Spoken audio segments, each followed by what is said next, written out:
Alors la méditation aujourd'hui, la prédication portera sur Romains 12, les 2 premiers versets. Donc pour bien comprendre le passage que nous allons lire, il faut savoir que dans l'épître aux Romains, il y a 2 parties, l'une doctrinale de Paul, dans laquelle il affirme que l'homme est sauvé grâce à l'amour de Dieu. Seulement grâce à l'amour de Dieu et non pas grâce à ses actions. C'est vraiment des piliers de la pensée de Paul et du reste de la réforme protestante. Et puis la deuxième partie, qui est plus pratique, qui est une série d'exhortations éthiques. Et nous lisons donc le début de l'exhortation de Paul. Je vous exhorte donc, frères, par la tendresse de Dieu, à lui présenter vos corps en sacrifice vivant, saint et agréable à Dieu.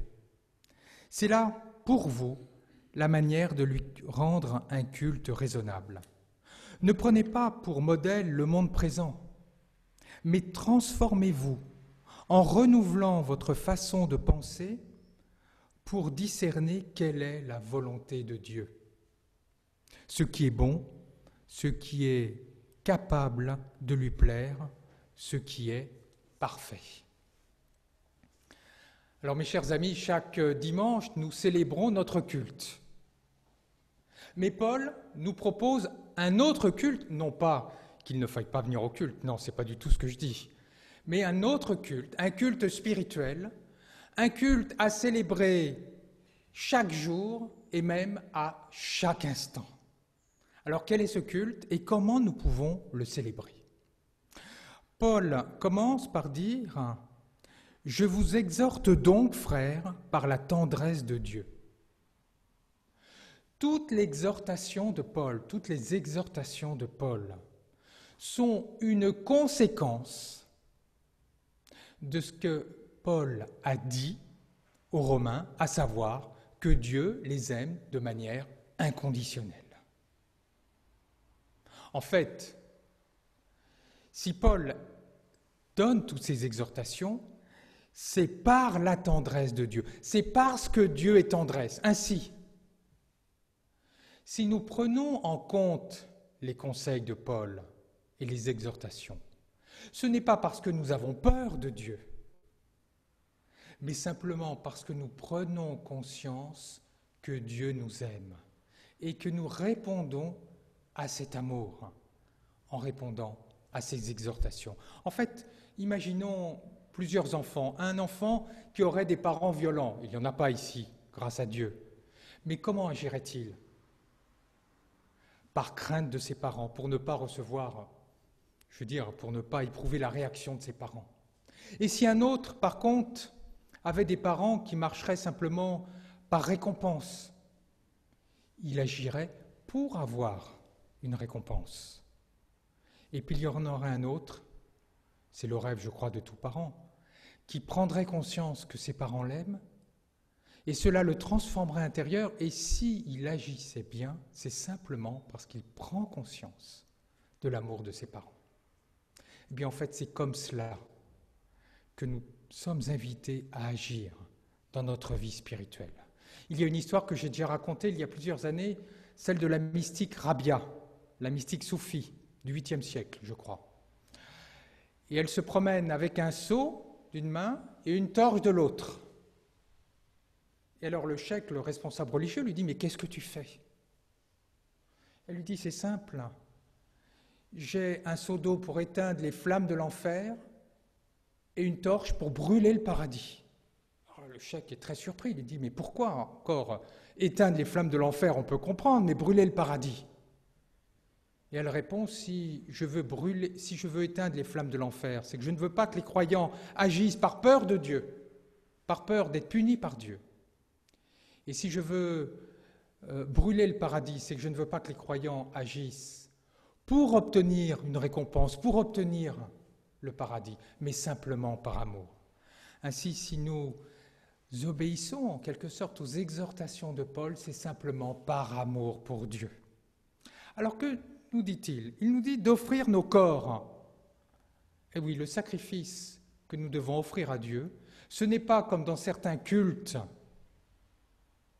religieux, comme par exemple en Inde, d'offrir des sacrifices d'animaux. Et même pas d'ailleurs d'offrir de l'encens, d'offrir des belles célébrations. Tout cela, c'est extérieur à l'homme. Mais d'offrir, de s'offrir soi-même à Dieu en sacrifice.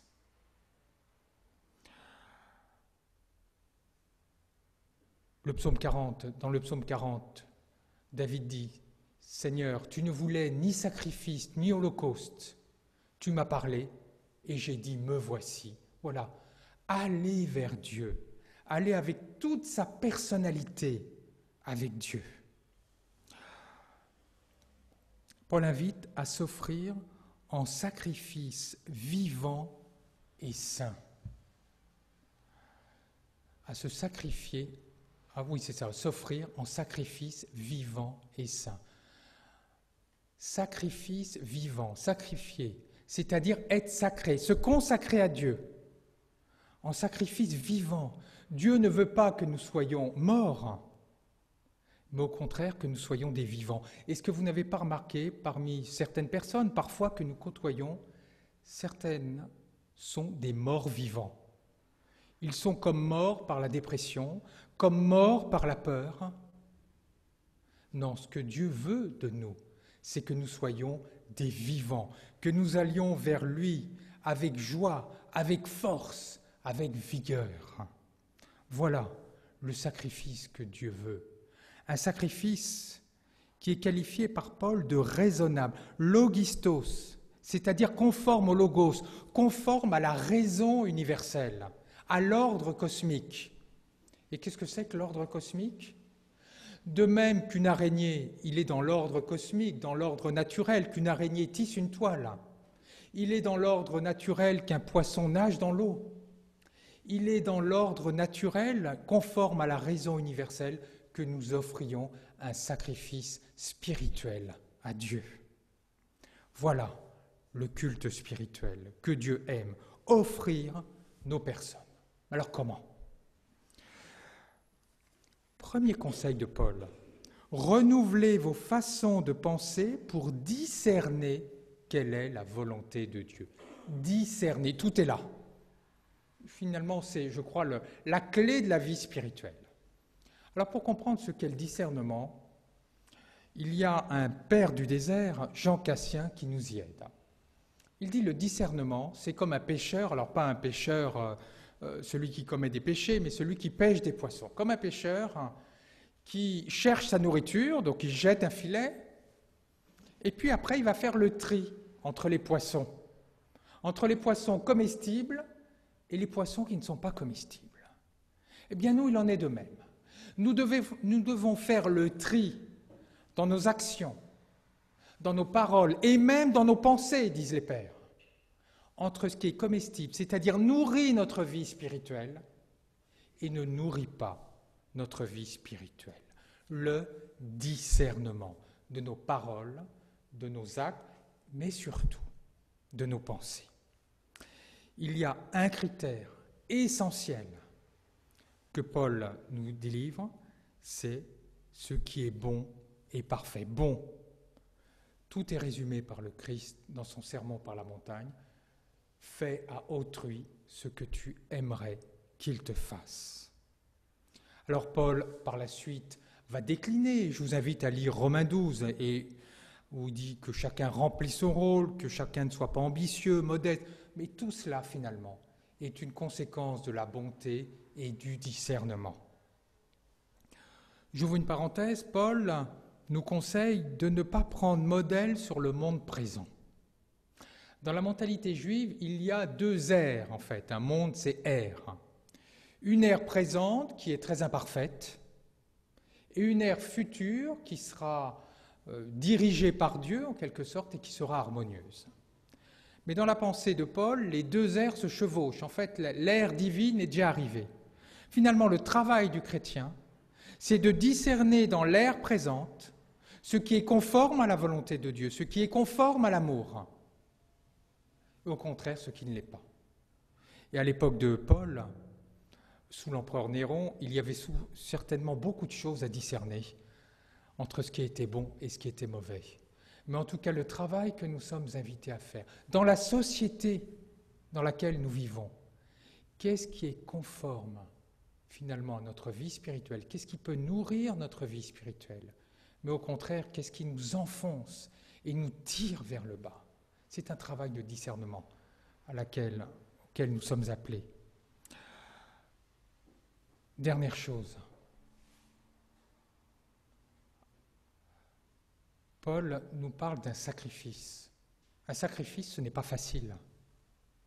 Un sacrifice nécessite une certaine violence, une certaine force. Finalement, ce travail que nous avons à faire de discernement nécessite en nous une certaine violence, c'est-à-dire de faire le tri entre ce qui est bon pour nous, ce qui nous aide, ce qu'il y a en nous qui nous aide à avancer vers Dieu, mais au contraire, ce qui nous tire vers le bas. C'est un véritable travail sur soi auquel Paul nous invite. Et la première lecture, la lecture de l'Évangile, dit exactement la même chose. Prends ta croix. Qui perd sa vie la gagnera. Qu'est-ce que nous devons perdre? Qu'est-ce que nous devons enlever en nous? Quels sont les voiles que nous devons arracher pour développer notre vie spirituelle et notre discernement?